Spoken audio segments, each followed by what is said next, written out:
Today I'm honored and really proud to be the first president to stand with you here at the White House to address the 45th March for Life. That's very, very special. 45th March for Life, and this is a truly remarkable group.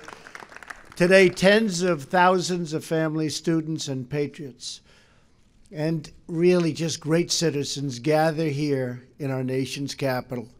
You come from many backgrounds, many places, but you all come for one beautiful cause: to build a society where life is celebrated, protected, and cherished. The March for Life is a movement born out of love. You love your families, you love your neighbors, you love our nation, and you love every child, born and unborn, because you believe that every life is sacred, that every child is a precious gift from God.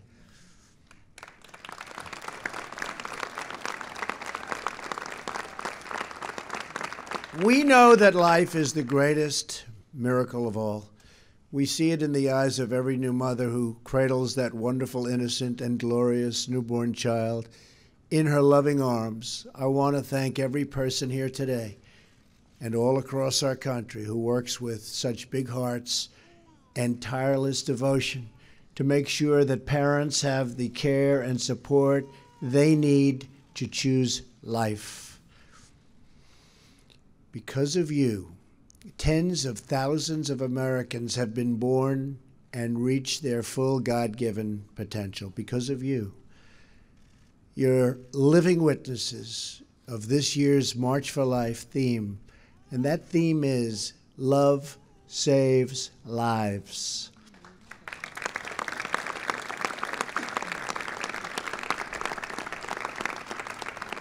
As you all know, Roe versus Wade has resulted in some of the most permissive abortion laws anywhere in the world.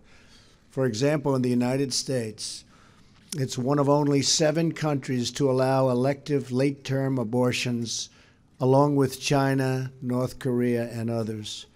Right now, in a number of states, the laws allow a baby to be born from his or her mother's womb in the 9th month.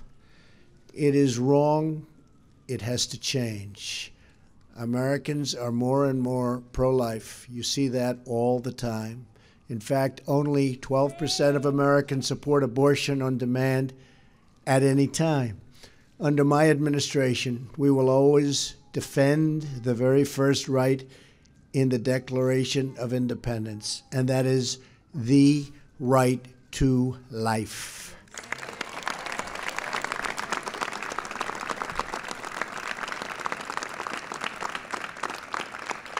Tomorrow will mark exactly 1 year since I took the oath of office. And I will say our country is doing really well. Our economy is perhaps the best it's ever been. You look at the job numbers, you look at the companies pouring back into our country, you look at the stock market at an all-time high, unemployment, 17-year low, unemployment for African-American workers at the lowest mark in the history of our country, unemployment for Hispanic at a record low in history, unemployment for women, think of this, at an 18-year low.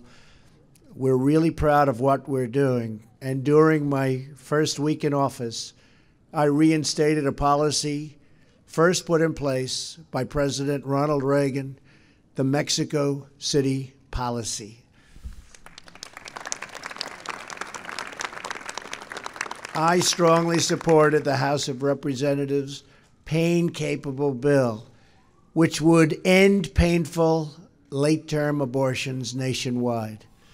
And I call upon the Senate to pass this important law and send it to my desk for signing.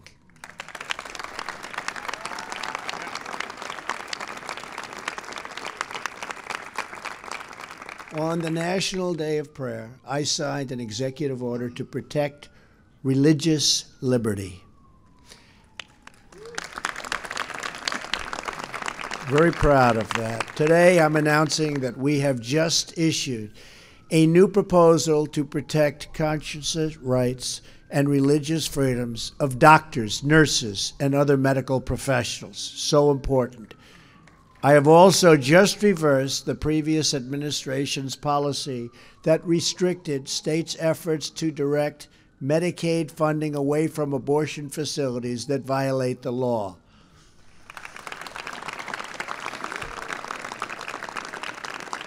We are protecting the sanctity of life and the family as the foundation of our society. But this movement can only succeed with the heart and the soul and the prayer of the people. Thank you to the March for Life, special, special people, and we are with you all the way. May God bless you, and may God bless America.